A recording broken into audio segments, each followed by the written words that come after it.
Bonjour, bienvenue dans ce module Comprendre les graphes sociaux. Dans ce module, nous allons aborder deux notions importantes, celles de graphe social et de théorie des 6 degrés de séparation. Mais qu'est-ce qu'un graphe social?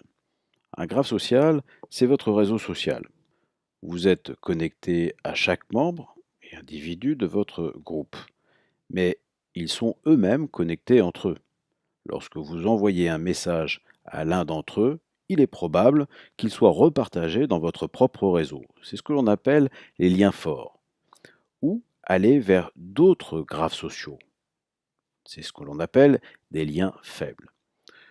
Un graphe social peut être comparé à un réseau neuronal du cerveau, les connexions entre neurones, axones, ou comparé à une carte partielle d'Internet, la connexion entre les différentes adresses IP d'ordinateurs. Ça fait un très beau schéma.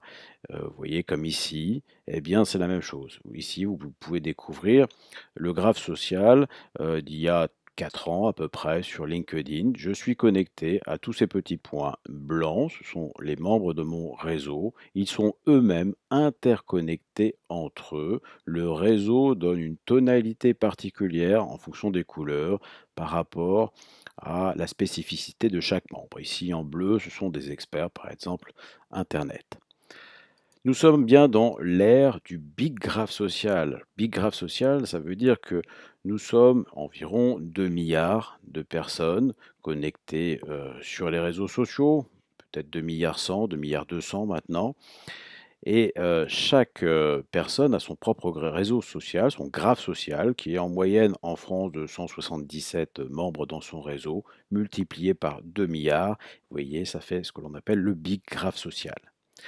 Autre notion importante à comprendre, c'est la notion des 6 degrés de séparation du hongrois Karinti qui a défini cette théorie en 1929. Internet n'existait pas. Il a imaginé cette théorie en se disant: «Nous sommes à 6 degrés de séparation de toute personne existant au monde. Je connais quelqu'un, qui connaît quelqu'un, qui connaît quelqu'un» et ainsi de suite, permettant de connaître n'importe quelle personne au monde. Cette théorie a été, validée en 2008, directement sur Facebook pour voir sur le réseau social, ce que cela donnait. Eh bien, nous sommes arrivés à 4,74 et des, analyses récentes en 2013 ont montré que nous nous rapprochions des 4 degrés de séparation via les réseaux sociaux. Prenez un exemple, essayez de définir une personnalité française ou étrangère, essayez de voir si vous ne connaissez pas quelqu'un dans votre entourage qui connaîtrait quelqu'un, qui connaîtrait quelqu'un. Cela reste de la théorie, ce n'est pas parce que vous allez faire passer un message, par exemple pour aller rechercher le président de la République française, qu'il va vous répondre, mais c'est bien la théorie des liens virtuels possibles.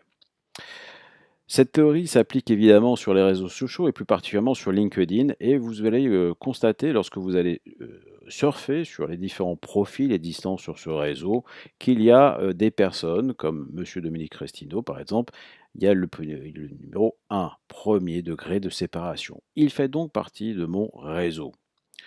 Autre possibilité, Monsieur Emmanuel Macron, deuxième degré, ici vous définissez, ça veut dire qu'il y a une personne entre nous et le réseau social me montre la personne, ici une personne, une relation en commun.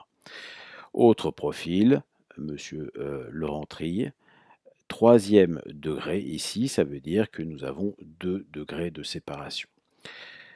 Ces deux notions de graphe social et de théorie des 6 degrés de séparation sont ce sont les fondements aussi d'une stratégie de développement de son réseau social et d'approche de mise en relation avec les autres membres de ce réseau social.